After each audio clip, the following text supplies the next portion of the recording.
cada viagem, em cada história, em cada pessoa. Oh, menina! Em cada lugar. Venha ao carapau e à sardinha da Praia da Vieira!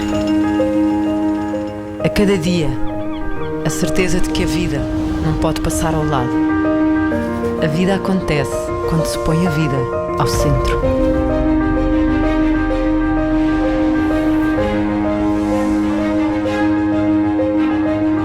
Ao centro é onde está a descoberta, é onde está a liberdade.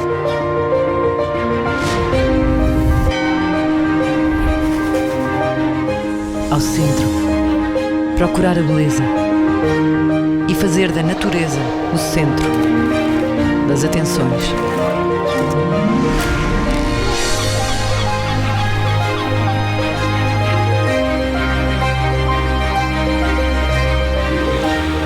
Ao centro, tem que estar a aventura.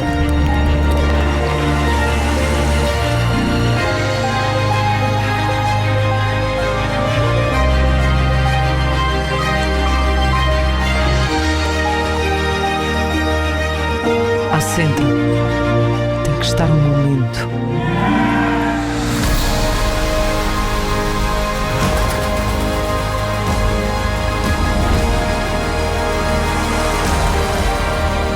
Ao centro,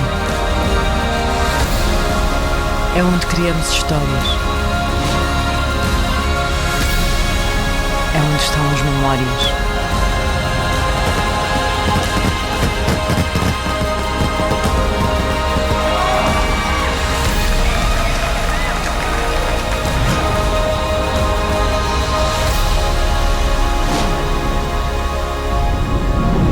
Venha, menina!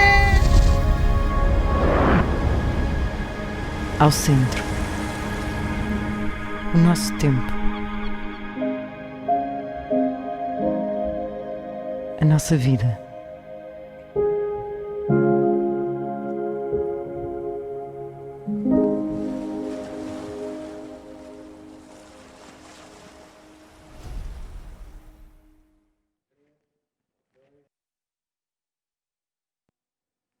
Quero dar as boas-vindas a mais uma sessão do Congresso O Futuro da Nossa Cidade, que hoje decorre aqui no Núcleo de Arte Contemporânea, na Marinha Grande, e é com muito orgulho que a Marinha Grande faz parte desta rede de cultura 2027, uma rede de coesão do território através da cultura e das artes.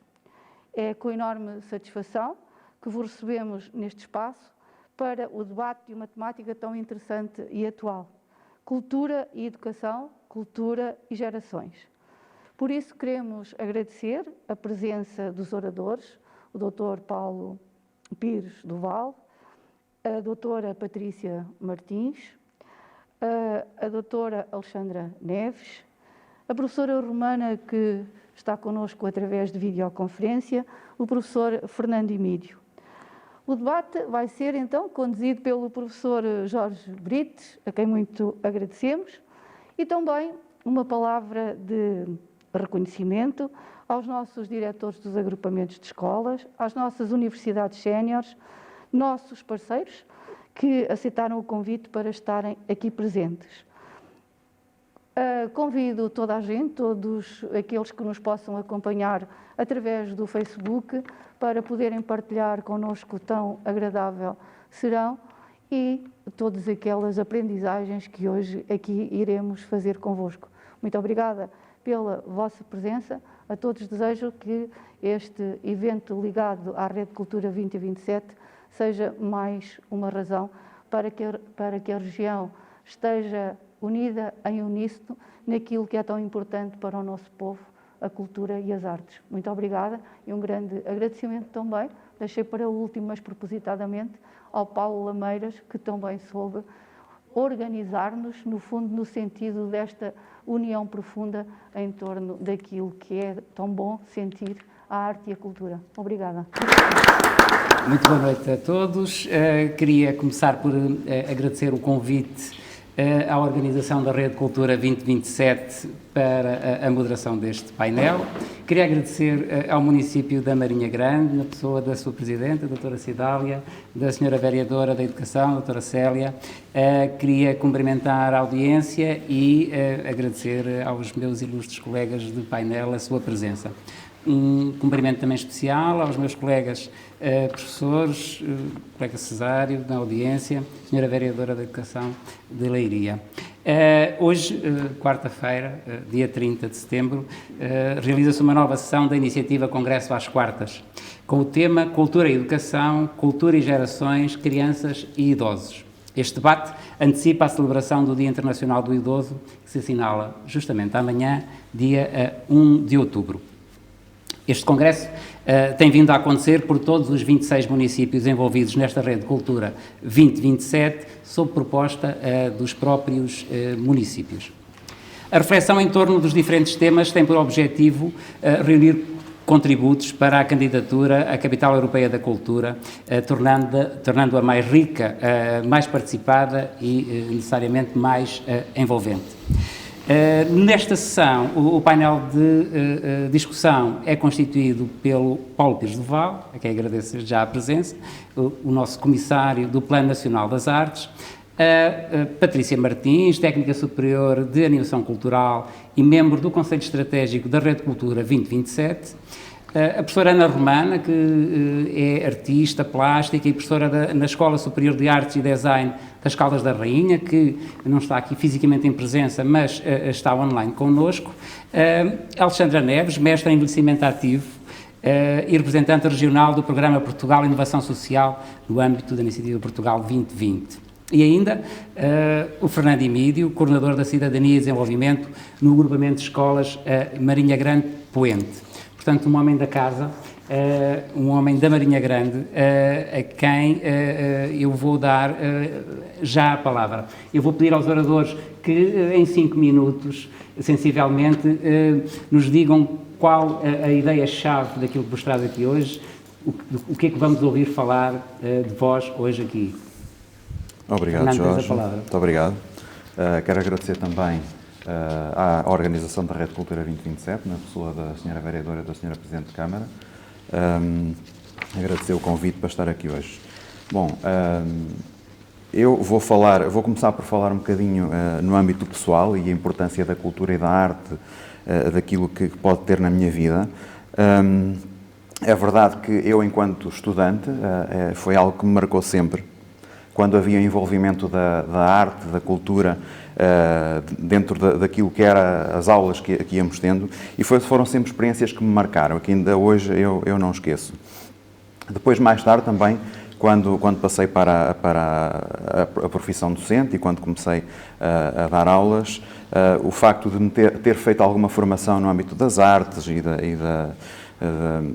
da nível das expressões, proporcionou-me sempre um grande prazer e boas experiências e permitiu que eu também trouxesse essas experiências, conseguisse levar essas experiências às escolas, aos meus alunos.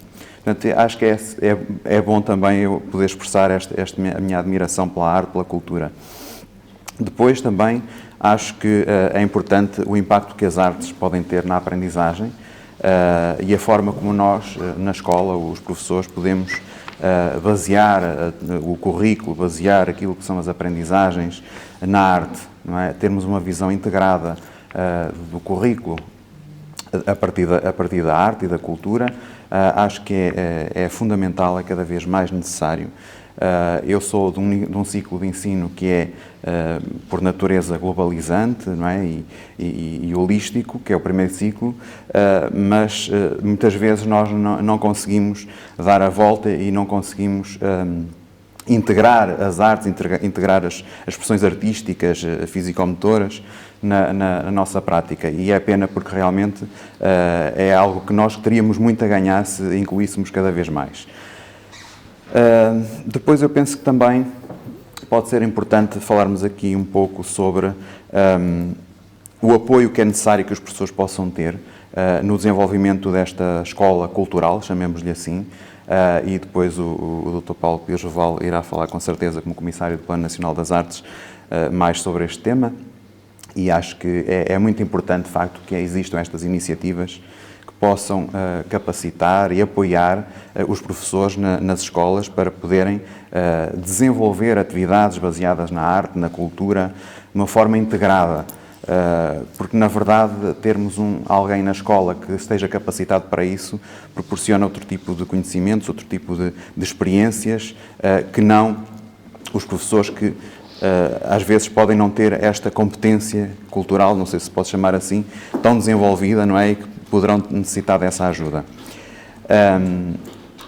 E depois também acho que é importante, saindo da escola em si, do edifício da escola, mas alargando esta valência da cultura e da arte para os territórios. Eu sei que isso é uma das coisas que está preconizada também no Plano Nacional das Artes e que eu me revejo completamente e que é importantíssimo, é que de facto cada vez mais a comunidade, as instituições culturais estejam envolvidas, não é, junto com a escola e que possam trabalhar em conjunto, todos, em comunidade, os diferentes atores da sociedade possam trabalhar para cada vez mais a arte, a cultura esteja acessível desde o mais cedo possível. E, portanto, acho que aqui na nossa terra, não é, na Marinha Grande, tem sido feito algum trabalho nesse sentido. Há algum trabalho feito a nível dos museus, de interligação com as escolas. A Biblioteca Municipal tem também sempre uma grande ligação. E depois, falando também de diferentes culturas, não posso deixar de falar no agrupamento onde eu leciono, que pertence a uma rede de escolas de educação intercultural e em que nós tentamos promover, agora, infelizmente, devido às condicionantes que temos, não tanto, mas até aqui tentamos promover atividades que possam mostrar a riqueza da diversidade cultural que existe, das nacionalidades que nós temos no agrupamento, que, salvo erro, são à volta de 27. E, portanto, acho que são alguns pontos chave que ocorrem quando falamos de arte, cultura, educação.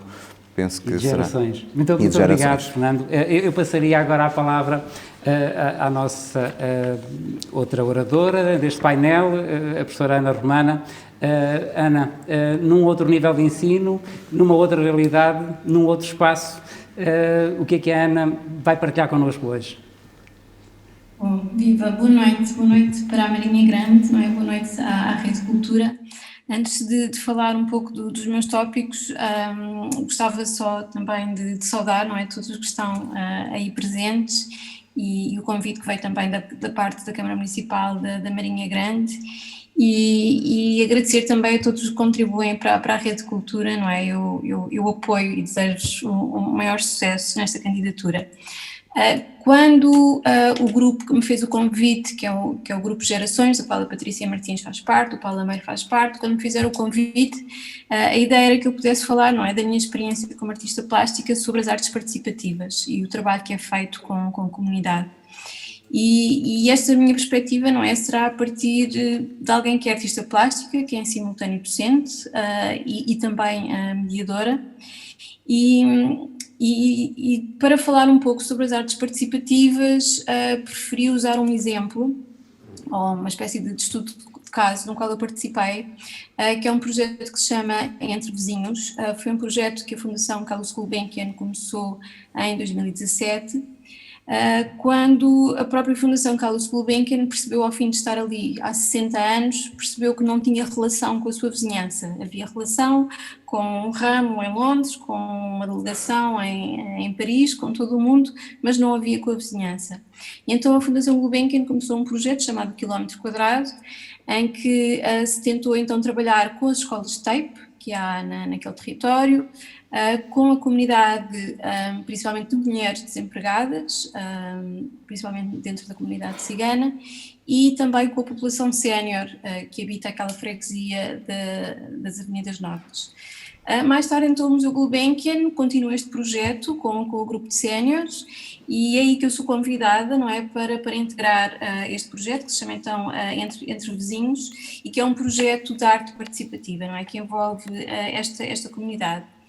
Para falar deste projeto, e isto dá uma ideia do que é a arte participativa, é muito mais importante todo o processo do que exatamente o resultado final ou o objeto final.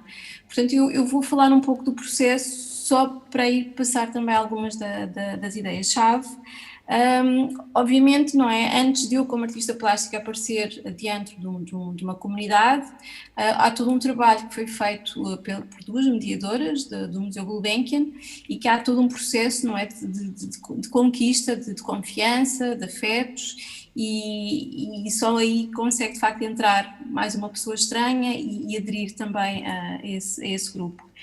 E durante um ano, não é, eu estive ligada a esse projeto, desde todas as reuniões preliminares até chegarmos à nossa exposição final, e as sessões que nós fazíamos eram semanais, nos centros de dia e no Museu Gulbenkian, e as áreas que eu trabalhei com este grupo de séniores dentro da arte contemporânea era a área do livro de artista e era a área da instalação, áreas que não serão muito familiares, não é? Pessoas com uma média de idades acima dos 80 anos e, portanto, havia todo este trabalho para fazer, não é? Ao ponto de eu, no início, ouvir algumas dos séniores comentarem, não é? Já no final de tudo acabar, que no início não davam nada por aquilo e no final, não é? Envolveram-se bastante, porque, de facto, era um território muito, muito desconhecido para eles. Mas isto não é só, quando a arte contemporânea tenta ativar, não é, estas práticas artísticas sociais, como eu estava a dizer há pouco, este processo é muito mais importante, não é, entra em detrimento do objeto final, não é? O François Matarazzo, que será uma das figuras de referência sobre este assunto, não é, fala mesmo de valorizar os poderes em detrimento dos bens, não é, que se atingem, e é um trabalho, não é, as artes participativas é um trabalho que desenvolve muita criação de afetos, em concreto, não é, com esta comunidade sénior, eu quando comecei a trabalhar com eles, uma das mediadoras, a Diana, disse-me, quando se está a trabalhar com séniores, nós damos 100 e recebemos 200 de volta, e é tal e qual assim. Há este alimentar, não é, de um sentido de comunidade entre os parceiros, entre o artista, entre o público, não é, que depois irá receber aquele trabalho.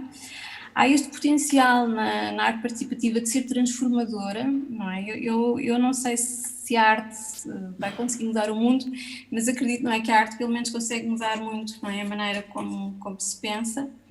E portanto, voltando a este exemplo do Entre Vizinhos, foi um trabalho completamente intergeracional e o processo, neste caso, começou por ser uma recolha de memórias, não é, ligadas àquele lugar, ligadas ao bairro, ligadas à Fundação Gulbenkian, um relembrar muito sensitivo através de entrevistas dessas memórias.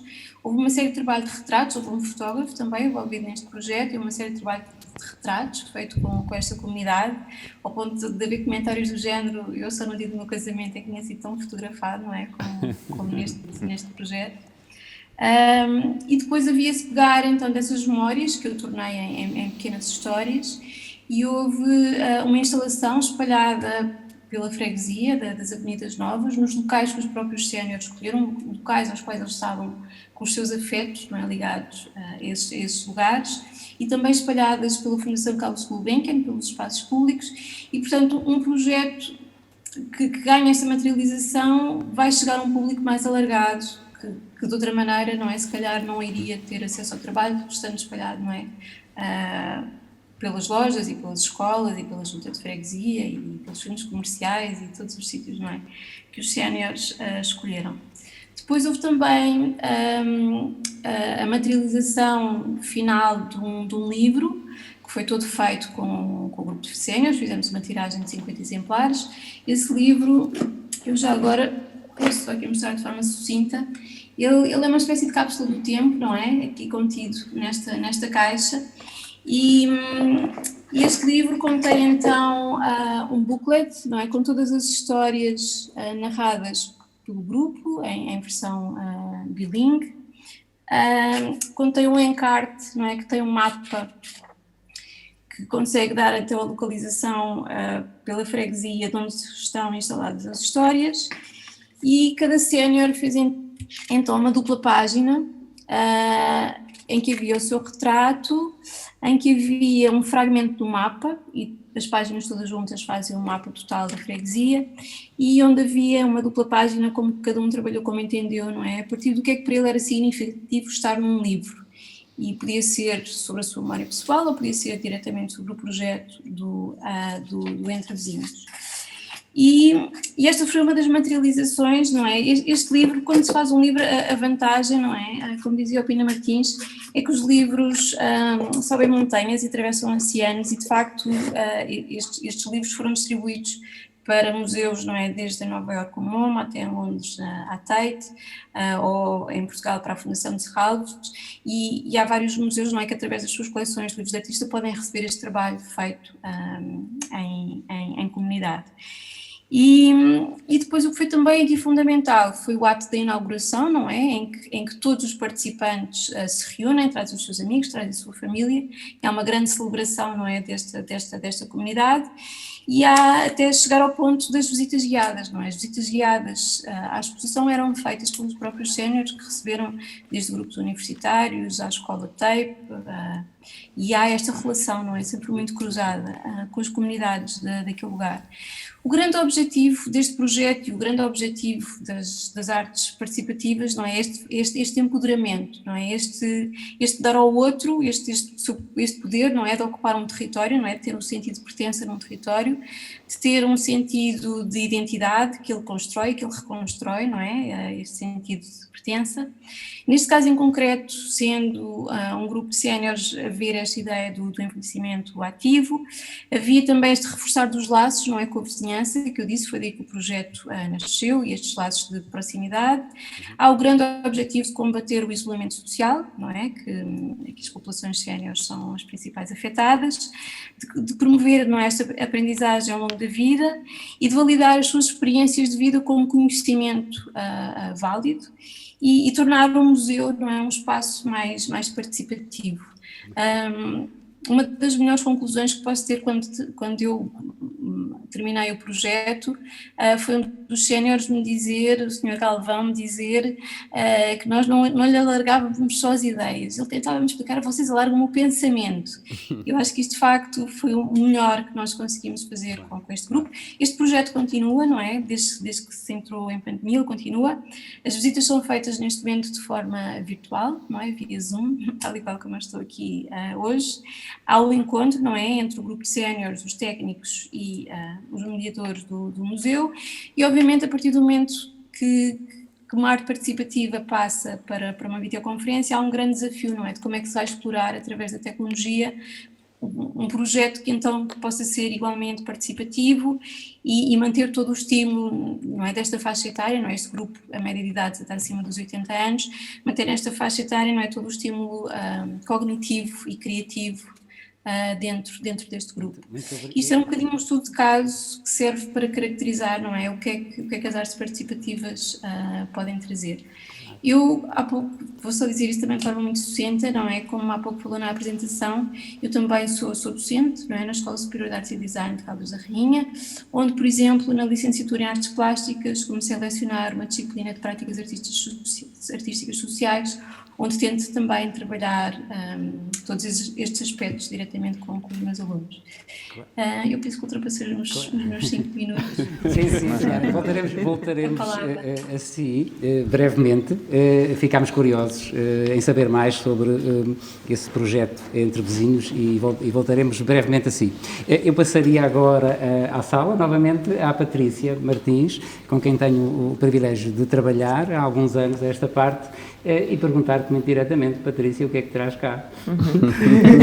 Então, em primeiro lugar, boa noite a todos. Saúde mais uma vez todos vós e na pessoa da Sra. Presidente do município da Marinha Grande. É uma honra estar aqui mais uma vez e fazer parte deste painel. Também é uma honra fazer parte do Conselho Estratégico para a Rede Cultura 2027 e deste grupo Gerações que tem pensado tanto esta ideia das pontes entre gerações e as pontes entre margens, e também como forma de ação, um manancial de ação para a prática artística e cultural. Eu trabalho desde 2009 como técnica superior de animação cultural no agrupamento de escolas de Marrazes, também um território TAPE, um território educativo de intervenção prioritária, Se inicialmente defendia e me sentia enquadrada na designação de técnico superior de animação cultural, hoje entendo que faz mais sentido designar a ação, o trabalho que nós fazemos e afirmá-lo enquanto uma prática de mediação cultural.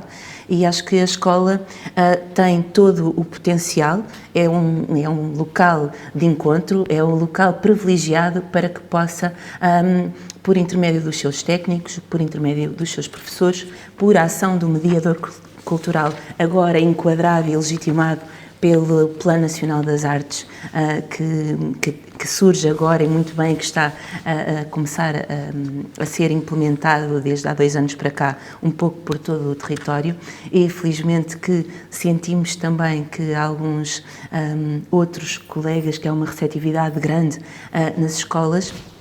Isto porque, de há 10 anos para cá, e quando comecei o meu trabalho em contexto escolar, eu também sou licenciada pela ESAD em Animação Cultural, depois fiz lá mestrado em Gestão Cultural, e sentia que quando entrei no território escola, nós, de certa forma, vinhamos indisciplinar aquilo que o plano agora defende. Ouvia isso mesmo dos colegas: olha, estamos nós aqui a dar regras e vêm estas duas, que éramos duas na altura, vêm estas duas para aqui destabilizar, indisciplinar. Na verdade, mais uma vez, a cultura e as artes acabam por ser os parentes pobres em contextos de crise, e em 2012 caiu o outro lugar de animadora, mediadora cultural, e neste momento estou eu. Mas estou eu enquanto timoneira de um projeto, porque temos uma direção que apoia e valida e defende esta interação entre artes e educação, e a nossa direção tem o cuidado de destacar horas de alguns dos nossos colegas das artes plásticas, da música, das expressões, e não só, de outros colegas que tenham horas para trabalharem a animação cultural, a mediação cultural em contexto escolar. A mim interessa-me particularmente afirmar esta importância do papel e da ação do mediador em contexto escolar. Nós temos desenvolvido imensos projetos de aproximação à comunidade. A escola sai fora de portas e a comunidade também entra na escola. No fundo, o que queremos é constituir-nos como uma escola casa-colo para a comunidade, em que as pessoas podem vir a fruir das atividades culturais que organizamos, mas também que possamos nós acolher os parceiros e os artistas.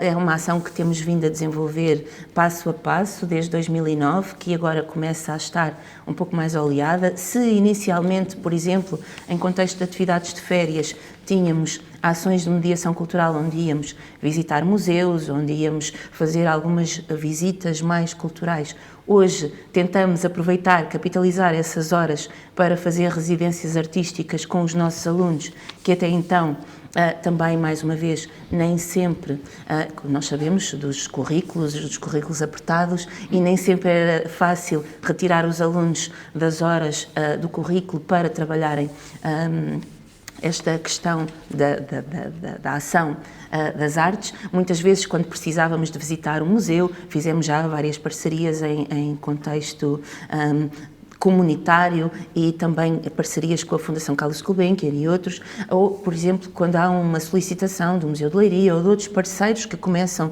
a solicitar. Há pouco acho que alguém também falava desta ideia de gostaríamos de ter pessoas a visitar-nos, mas agora as pessoas não vêm por causa desta situação pandémica, mas, de certa forma, o museu contacta a mediação cultural e nós potenciamos formas de as escolas irem aos espaços. E isto por dizer que, inicialmente, era difícil retirarmos os alunos destes contextos curriculares para poderem fazer as suas visitas, os seus workshops e as suas os seus complementos aos projetos culturais em contexto. Então encontramos estratégias de trabalhar não só em contexto curricular pontualmente, mas depois aproveitar as pausas para estas residências artísticas e para estes contactos diretos com os artistas.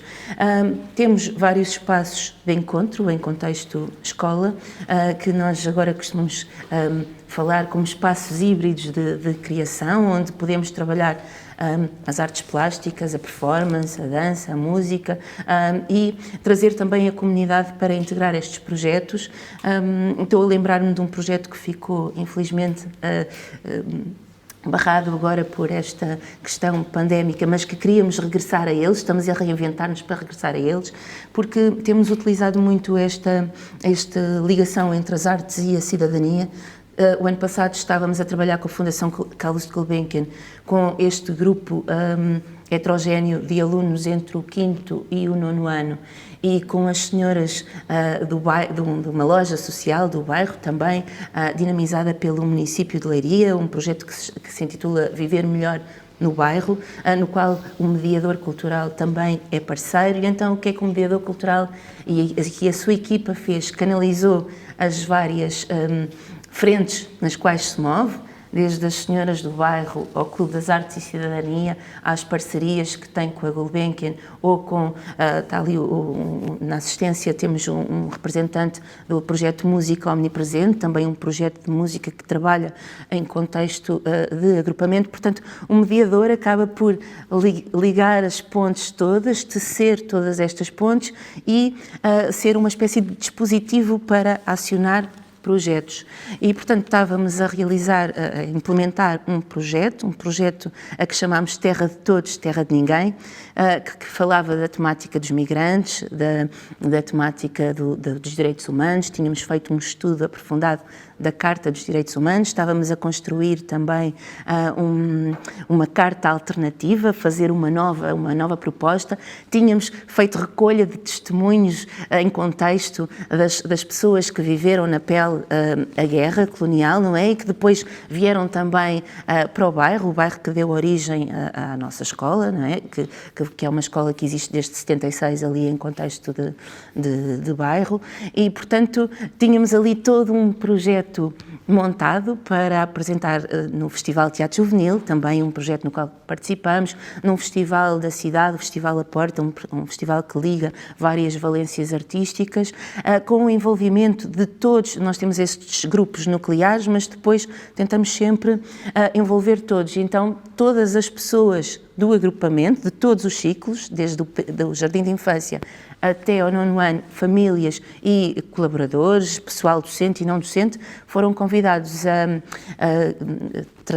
fazerem origami um barquinho de papel e a escrever um direito humano, ou um statement, um depoimento, um manifesto sobre aquilo que eram para si os direitos humanos. Esses barquinhos estão lá guardados na expectativa de que assim que possamos recuperemos este projeto, e depois estes barquinhos servem de instalação, digamos assim, pela cidade, também remetendo para esta ideia dos migrantes, dos direitos humanos, linkando sempre as artes com a cidadania e numa perspectiva de a escola sai da sala, sai de dentro de si, faz projetos consigo e com a comunidade, mas depois quer levá-los lá para fora e mostrar. A Ana falava há pouco do empoderamento. Eu ultimamente não uso tanto esta expressão do empoderamento, porque me agrada mais esta da transformação, não é? Que as artes operam em nós, não é? E, de certa para as senhoras do bairro, com as quais temos feito alguns projetos, também temos feito alguns projetos intergeracionais com a Amitei.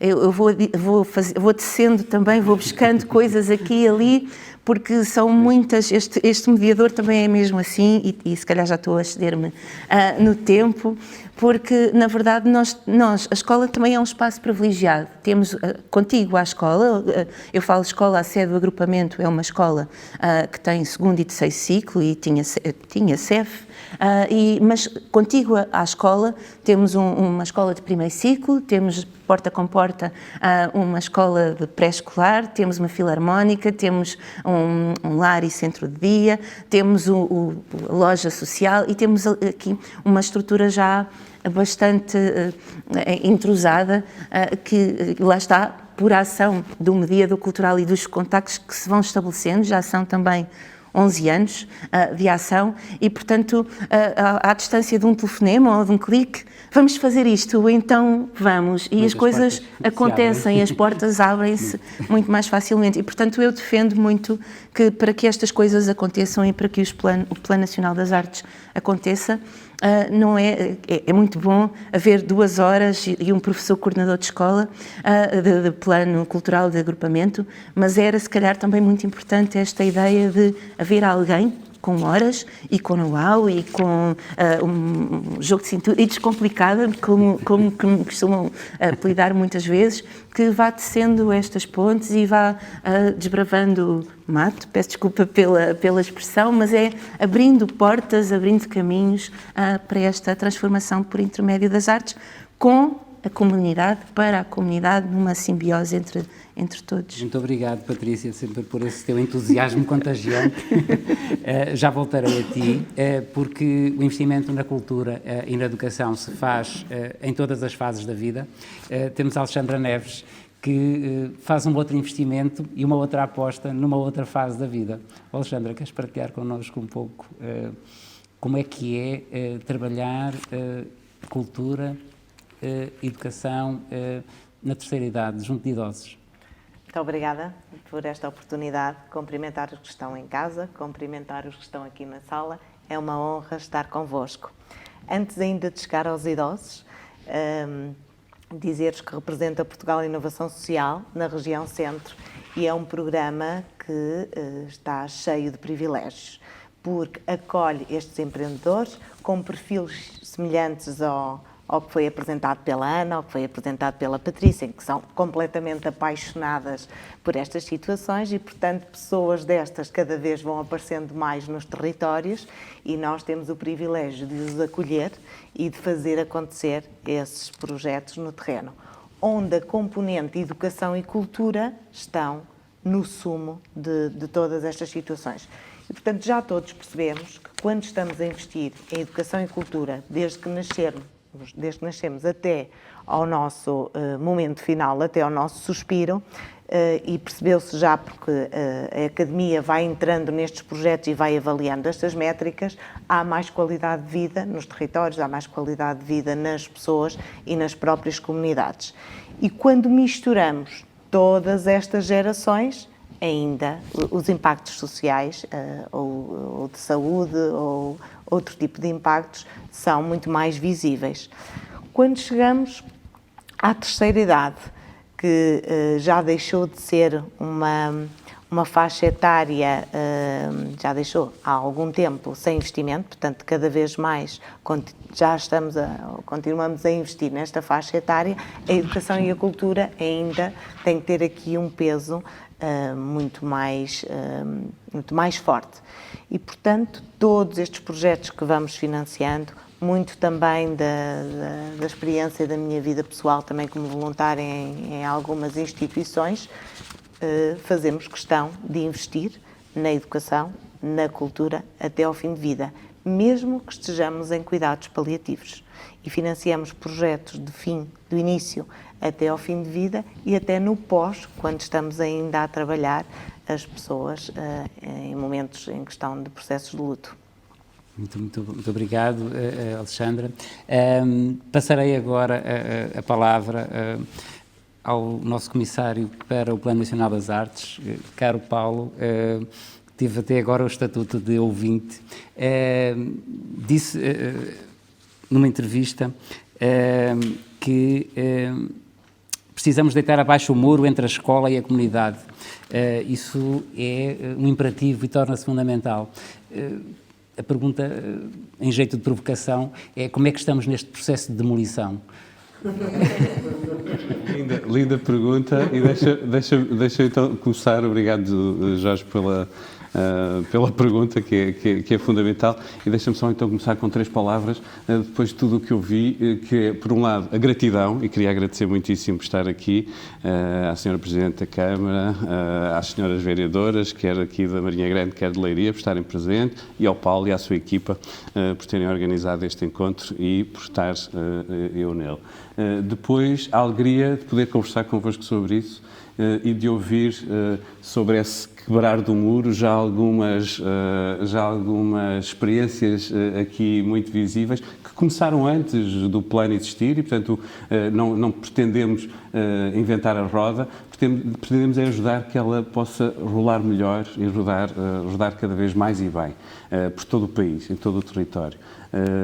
E, portanto, a segunda palavra era a alegria, como vos dizia, e a terceira é o desespero, porque eu não tenho esta capacidade de síntese da Alexandra e apetece-me dizer aqui muita coisa só do que já foi dito, sublinhá-la e acrescentar ainda mais. Vou tentar tocar em três pontos e enuncio já, só para não perder. Um é passar assim, voo de pássaros sobre o Plano Nacional das Artes, porque quer o Fernando, quer a Patrícia já falaram dele e eu vou sublinhar de alguma maneira o que é. O plano foi apresentado dia 18 de junho de 2019, portanto estamos no segundo ano letivo de implementação do plano nas escolas, mas desde o início, desde essa apresentação, e dizê-lo que é uma estrutura de missão com um horizonte temporal de 10 anos, criada pelo Ministério da Cultura e pelo Ministério da Educação. Portanto, esta ligação já é também ela essencial e fundamental na sua criação e desejamos isto, como diziam também há pouco, este quebrar o muro efetivo entre as entidades culturais, as instituições culturais, os teatros, os museus, o património, os monumentos, a rua, e a escola. Nesse sentido, dizer que são territórios educativos necessários, ambos, e são um apoio efetivo ao trabalho uns dos outros. Nem as instituições, como dizia ainda agora a Patrícia, podem viver sem os jovens e as crianças que as visitem, os professores que as aproveitem, e, portanto, os cidadãos, porque é de cidadãos que estamos a falar, nem as escolas podem fazer o seu trabalho sem pensar no homem todo, nesse sentido integral, experiência sensível, mas também intelectual, criativa, crítica, e, por outro lado, todos os homens e todas as mulheres, e nesse sentido de ser inclusiva, e, portanto, não deixar ninguém para trás, e, portanto, todas as linguagens, as 100 linguagens da criança, que há pouco falávamos de Reggio Emília, são aqui essenciais. Só rapidamente dizer que a diferença em relação a planos anteriores, que se tentaram já desde os anos 70, foi, por um lado, não pensar então só na escola como território, e por isso o plano dirige-se às câmaras municipais, dirige-se às universidades, e de mandar também daqui um beijo à Ana, com quem já reunimos nas Caldas da Rainha, a apresentar o plano, porque é também para os professores e os alunos daquela escola que o plano se dirige. Dirige-se a toda, no fundo, de uma forma sistémica, a todos os agentes com quais a escola está relacionada.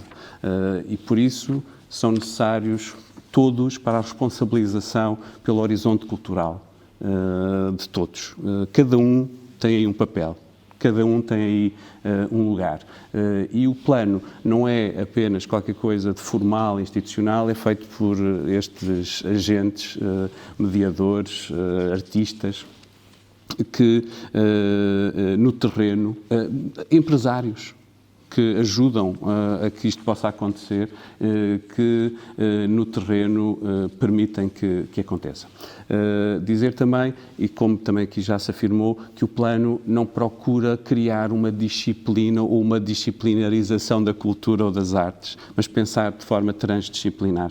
E por isso o encontro imediato com a cidadania e o desenvolvimento, com as questões da inclusão social, com um olhar para as várias disciplinas como possíveis de ser potenciadas pela relação com as artes, com a cultura e com o património. Podemos trabalhar a matemática, a filosofia, o português, as ciências, nessa ligação direta com as artes, o património, a cultura de modo geral.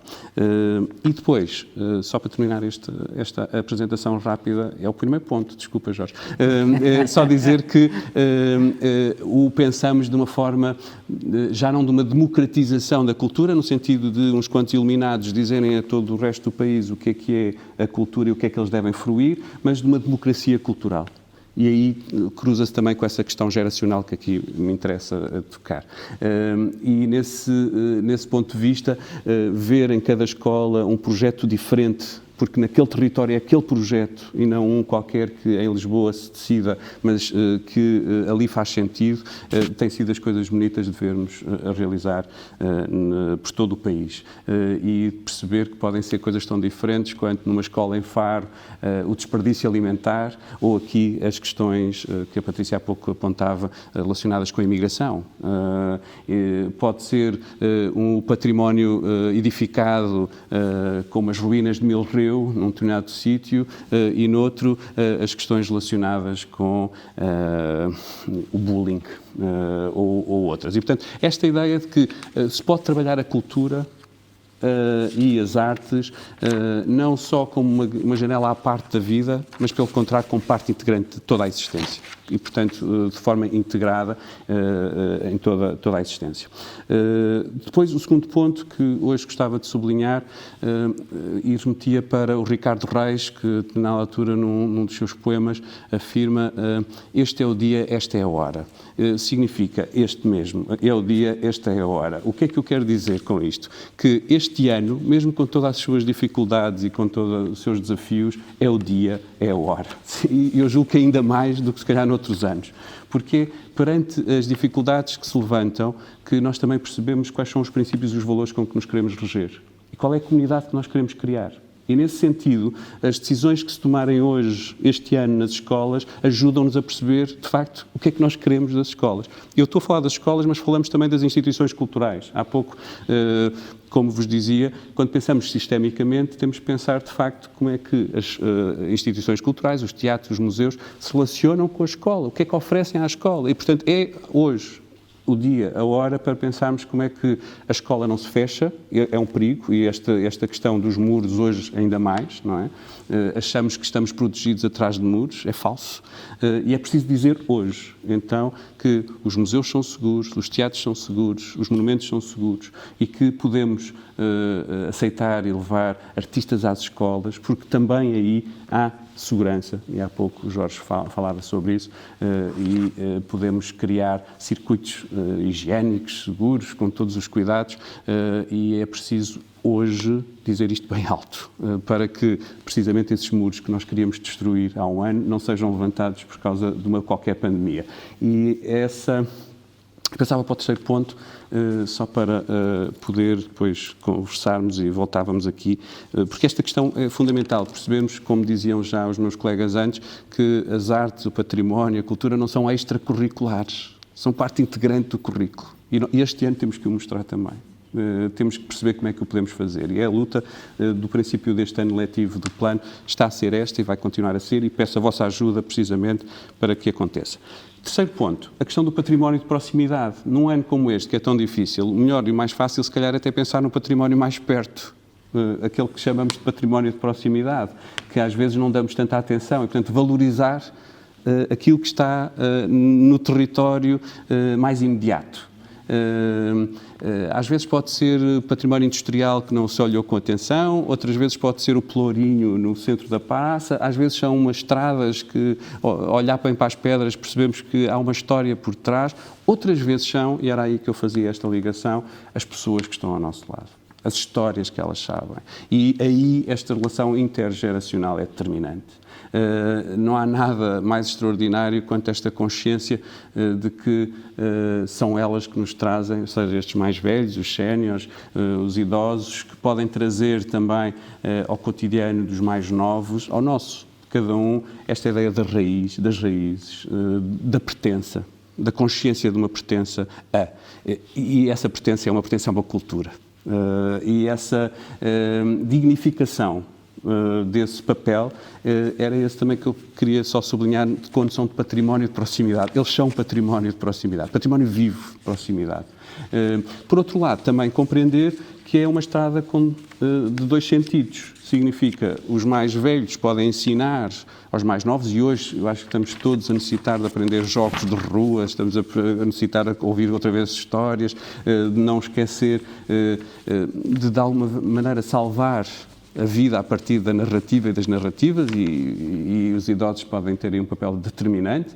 Por outro lado, eles também podem aprender, e muito, com os mais novos. E, portanto, há um jogo contínuo neste pacto intergeracional. E a cultura, se não for um pacto intergeracional, ou seja, de passagem, não é? De uns para outros, é muito, muito pouco e muito pobre. Torna-se assim uma espécie de erudição vazia. E aproveitar este ano, e aproveitar o tema destas jornadas, deste encontro, para pensarmos esse encontro entre gerações, era qualquer coisa que eu aqui queria sublinhar, e já passaram nos 5 minutos. De qualquer maneira, Paulo, voltarei aqui daqui a pouco. Obrigado por esta visão panorâmica, e ao ouvir-te, recordava uma frase que está no site Rede Cultura 2027. Precisamos mobilizar pessoas, instituições e projetos para a causa da cultura. E é isso mesmo que estamos a fazer, é isto mesmo que devemos fazer, este é o caminho. Eu voltaria agora ao Fernando Emílio, e deixou-me curiosa a intervenção que fizeste, e eu gostaria de que nos explicasses como é que um professor pode fazer a diferença na sensibilização dos jovens para a arte e para a cultura. Como é que isso se faz no terreno? Eu sei que é mau.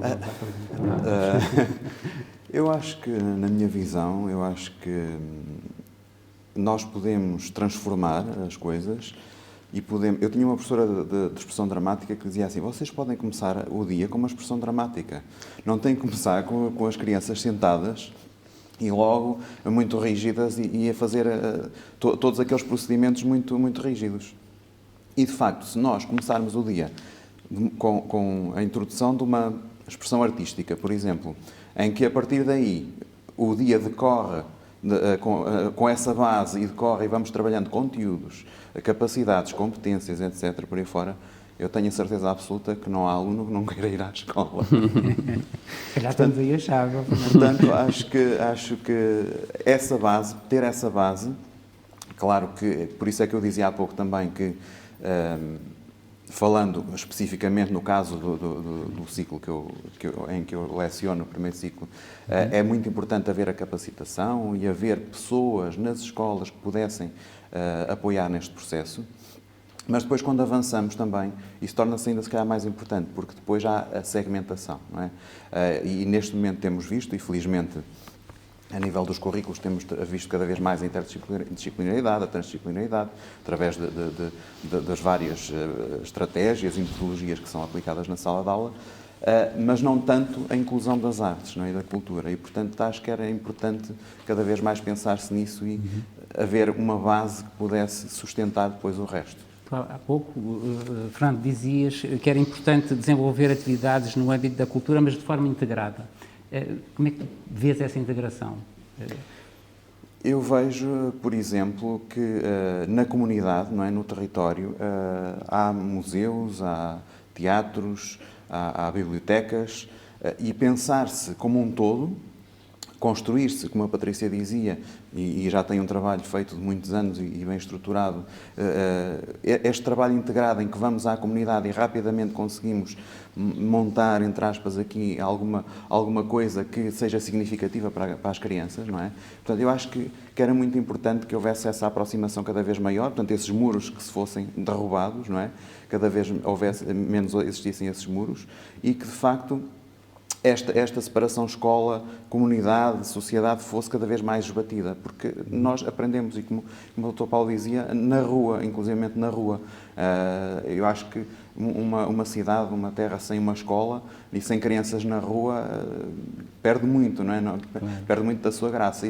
E quando nós vemos esse movimento, acho que todos temos a ganhar. E falando agora na questão intergeracional, acho que todos teríamos a ganhar com este cruzamento intergeracional entre os mais velhos e os mais novos, fazendo aqui essa ponte entre todos. Obrigado, Fernando. Se tiver a oportunidade, voltarei a ti, o tempo vai escasseando. Obrigado. Eu falava agora com a Ana e da curiosidade que deixou a intervenção que fez há pouco. A Ana fala do trabalho com a comunidade, das artes participativas e da questão da vizinhança. Ana, porquê que a questão da vizinhança na cidade assume aqui uma importância central? De certa forma, a Ana já levantou um pouco o véu há pouco, quando apresentou, de uma forma muito sumária, o projeto, mas como é que a vizinhança assume este papel tão central e que descobertas é que a Ana fez ao participar neste projeto?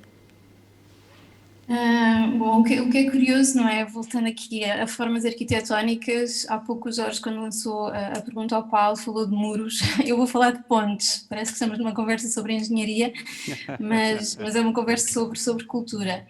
E a construção desta ponte, não é? Entre a instituição, seja ela a escola, seja ela um museu, seja ela um jardim, seja ela um concerto, uma peça de teatro, fazer esta ponte, não é? Entre esse objeto artístico e a comunidade, ou fazer a ponte até diretamente entre o próprio artista e a comunidade, e potenciar, não é, o papel que a comunidade tem depois para a construção das próprias obras, acho que é aqui fundamental.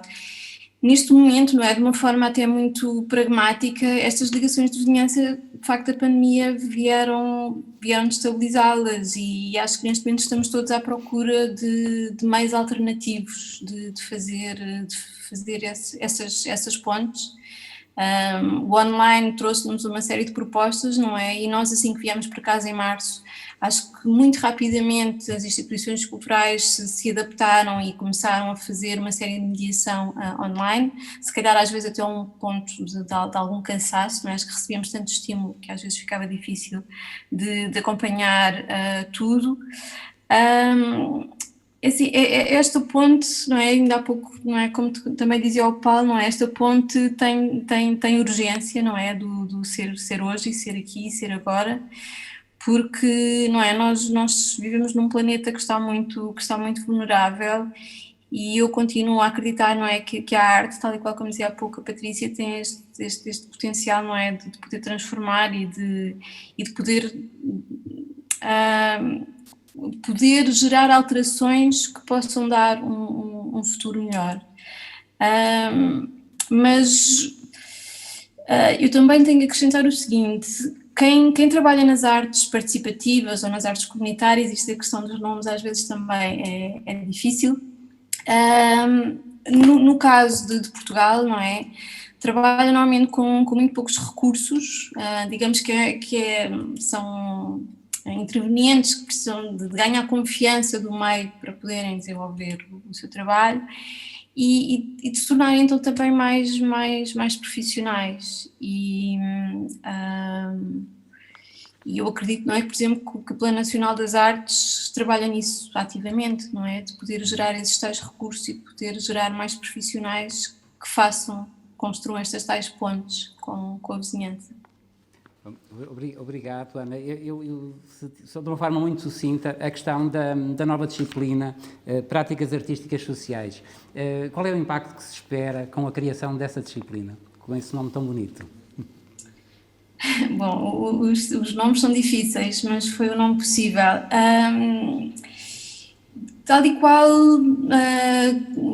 daquilo que temos falado aqui, eu acredito que a arte contemporânea caminha num sentido de trabalhar cada vez mais as relações e cada vez menos os objetos físicos. Vivemos num planeta completamente saturado de objetos físicos e por questões de sustentabilidade da vida humana neste próprio planeta, se calhar temos que produzir menos objetos. E eu própria como artista, como docente, não é, era impossível, eu estou no ensino público desde 1994, era impossível eu neste momento lecionar como lecionava, por exemplo, há 10 anos atrás, não é? Porque, por exemplo, nesta disciplina que eu estou a dar, nós trabalhamos as artes participativas, as artes comunitárias, as artes colaborativas, não é? Aquilo que eu tento estimular nos meus alunos é este tal trabalho das relações em detrimento da tal produção dos objetos, às vezes é tirar-lhes o tapete, e a trabalhar com eles, não é, esta ideia do espaço democrático, de uma cidadania mais consciente, de um trabalho mais ativista, e que tenha este lado também da inclusão e da coesão social. E, por exemplo, a pandemia o que fez foi que nem os meus alunos nem eu temos vontade de estar trancados numa sala de aula, temos a sorte do campus da ESAD de ser num Punhal, portanto a nossa aula neste momento decorre diretamente no Punhal. Eu brinco com os alunos que nós somos uma espécie de forest school, vamos passar 3 estações do ano, já começámos no verão, vamos passar o outono, vamos chegar ao inverno, vamos colocar uns toldos no Punhal para quando vier a chuva, e neste momento somos uma espécie de forest school. Por exemplo, a aula da próxima semana vai ser uma aula que vai acontecer na Foz do Baralho, e nós vamos fazer uma limpeza de praia, diretamente com a Ana Peco, que é uma bióloga marinha, que tem um projeto que se chama Plásticos Marítimos e que nos vai dar um olhar muito consciente, não é, sobre aquilo que estamos a fazer, como a limpeza de praia. E há, por exemplo, o desejo, não é, também de trabalhar com comunidades, mas aí voltamos à questão da pandemia e a dificuldade que é, não é? Nós neste momento não podemos ir para um centro de dia, não é? Trabalhar com um grupo de séniores, ou há aqui algumas limitações que nós ainda vamos procurar maneiras de as contornar.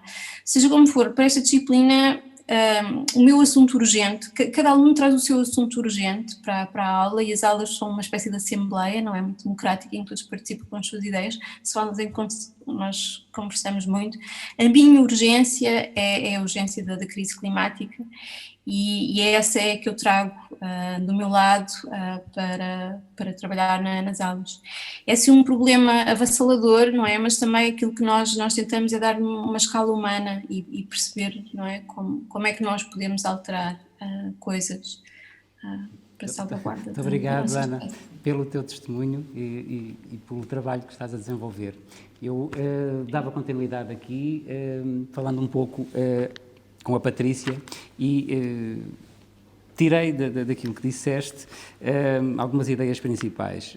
Eu sou suspeito nesta questão.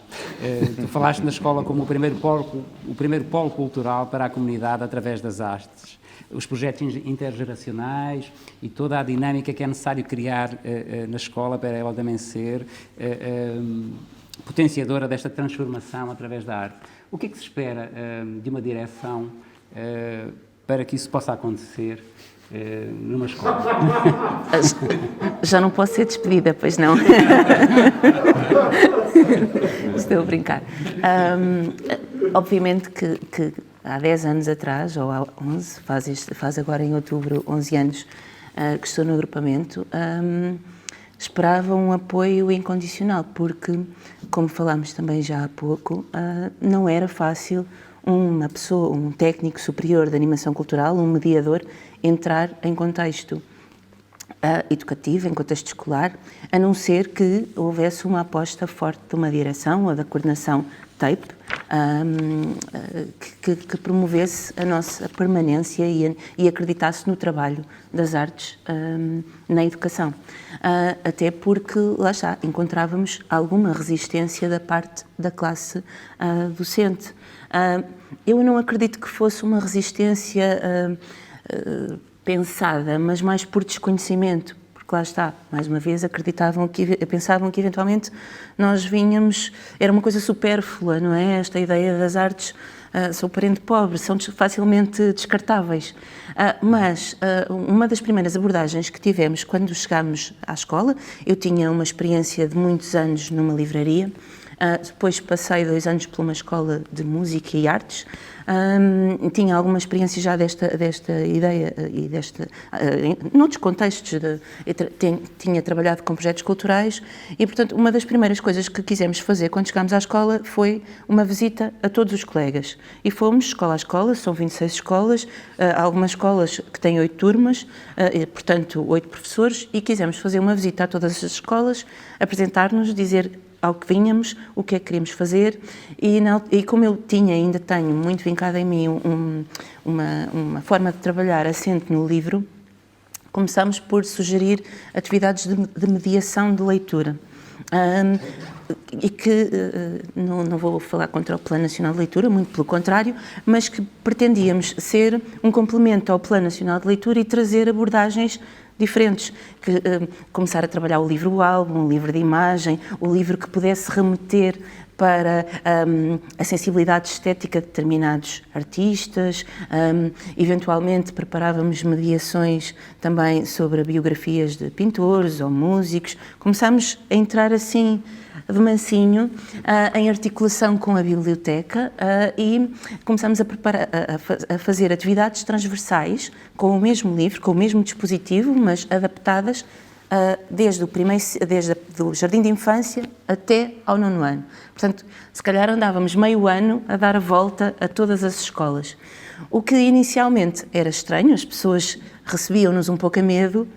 Neste momento, lá está, o professor Jorge é suspeito, mas neste momento não damos para as encomendas e andamos sempre aqui e ali porque estamos sempre a ser solicitados. E, portanto, é muito importante termos também uma direção que nos apoia, que valida, que ajuda a defender o nosso trabalho junto dos colegas que ainda não acreditam e que, no meu caso, eu acho que também foi importante ter uma certa liberdade para trabalhar. Isto é, desde sempre, mais uma vez, eu acho que isto acaba por ser a história da vida de muitos mediadores culturais. O que às vezes parecem fragilidades transformam-se rapidamente em forças. Ninguém sabia muito bem o que eram os animadores culturais, não é?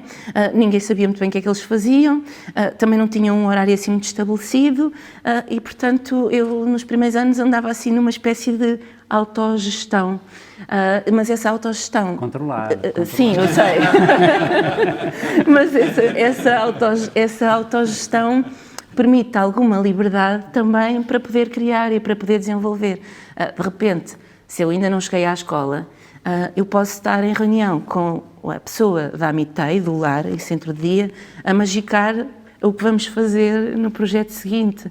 Ou, se calhar, eu tive que parar ali para não ir a falar ao telemóvel enquanto conduzia, porque o artista plástico da arte urbana Leiria me estava a perguntar se pode fazer uma intervenção na escola e, portanto, vamos fazendo esta gestão. Ou, de repente, se é preciso ir a uma formação do Plano Nacional das Artes, pedirmos autorização, mas já há essa abertura para, e portanto, havendo esta validação da parte da direção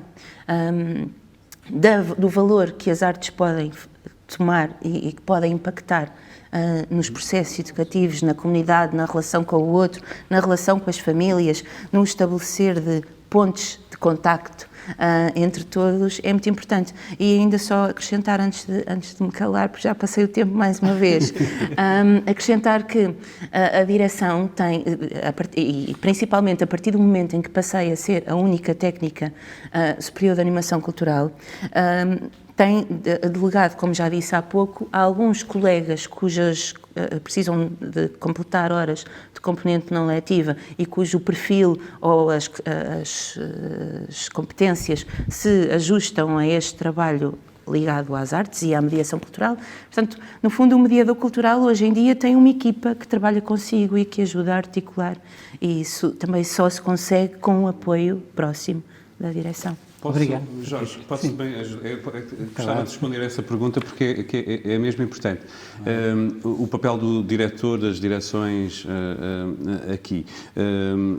Por exemplo, o Plano Nacional das Artes nunca entra numa escola sem ter o desejo expresso do diretor para que tal aconteça. Ou seja, essa é o primeiro passo para que uma escola que trabalhe connosco, é a direção da escola dizer: gostávamos muito de trabalhar convosco. E depois começamos começamos aquele programa com as escolas que a Patrícia já indicou, chamado Indisciplinar a Escola.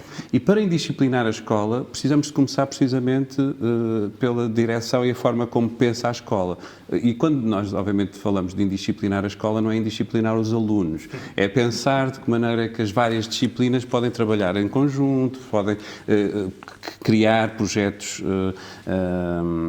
culturais de escola que permitam ligar diferentes áreas científicas com a comunidade, com os trabalhos que já estão a ser feitos ou que podem ser desenvolvidos nos museus, nos teatros, nos centros de dia e por aí fora, na rua, como falava há pouco o Fernando. Portanto, começa por aí, para depois aquilo que é o grande desejo, que é, por exemplo, a formação dos professores também nestas áreas, também ser incutida nesse sentido, pensar como, por exemplo, a matemática se cruza com a obra do Almada Negreiros, ou o cinema com a pedagogia, começar a entrar na escola um outro modo que, como dizia a Ana, não é apenas o do objeto artístico, mas é o do processo. Não é? Ou seja, como é que os processos artísticos também podem ajudar na pedagogia.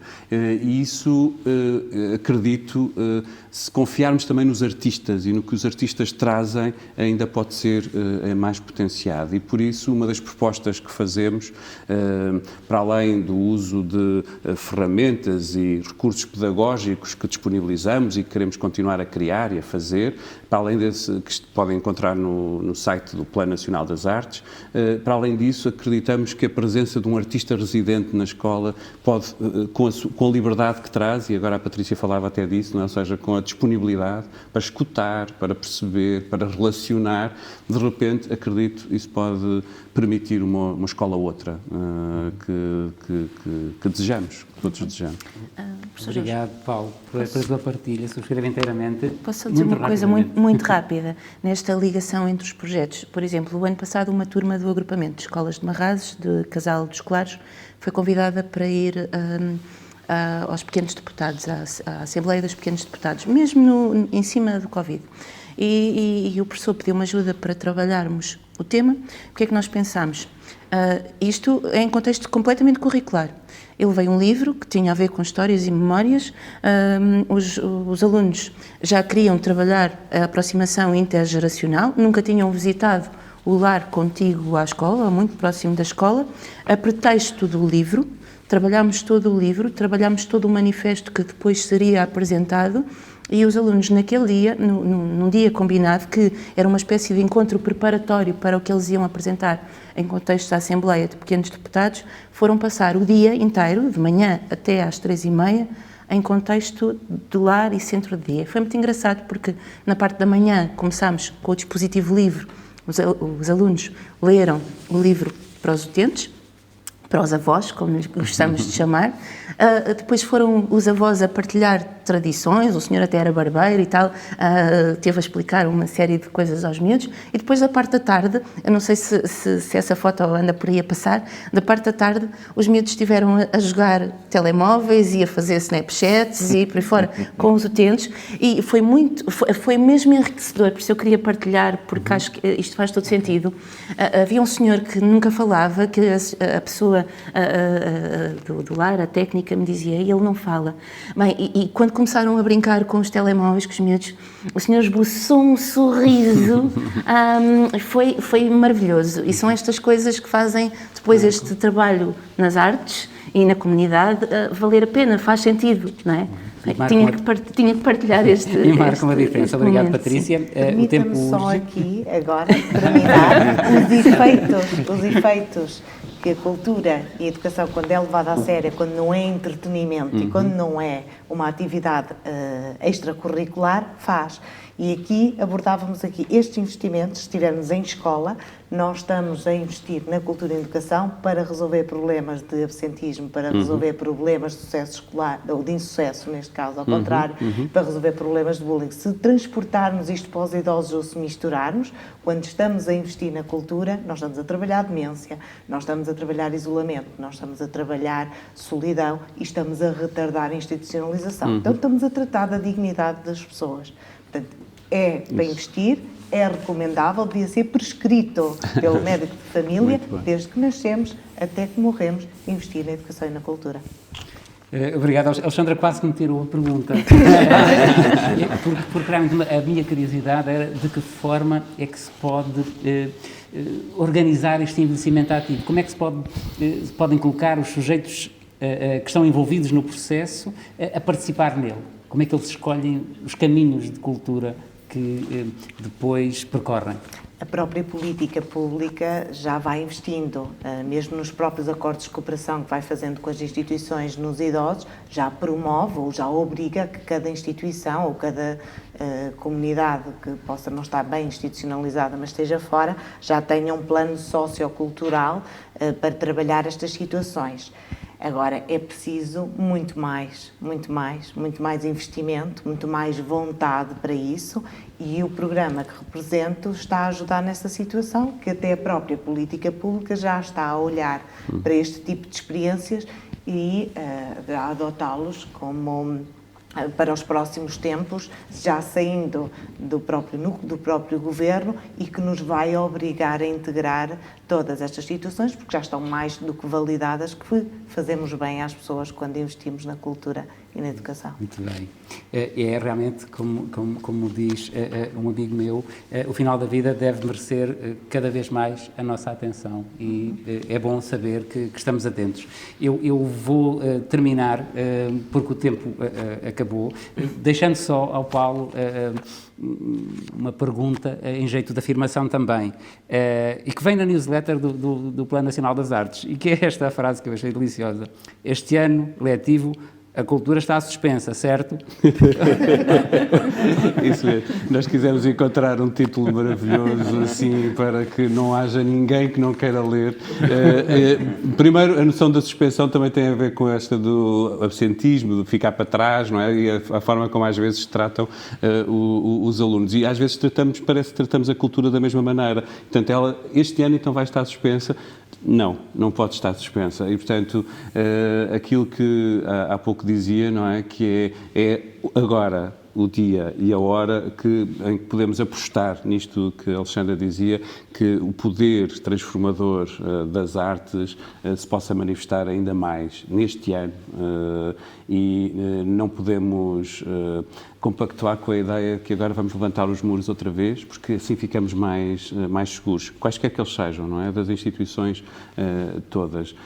Não, temos que pensar desta outra maneira, como aqui também se foi dizendo, que as escolas são polos culturais, que as instituições culturais são territórios educativos, e que só trabalhando em conjunto, neste modo de partilha, de colaboração. Há dias uma colega usava uma expressão que agora vou passar a repetir, que é colaboratório. Neste colaboratório, assim poderemos de facto transformar vidas e a nossa comunidade. Muito obrigado, Paulo, muito obrigado a todos. Foi um prazer estar convosco. Saio daqui e penso que todos vós mais tranquilos. A nossa cultura, afinal, não está suspensa. Não está suspensa. Muito obrigado.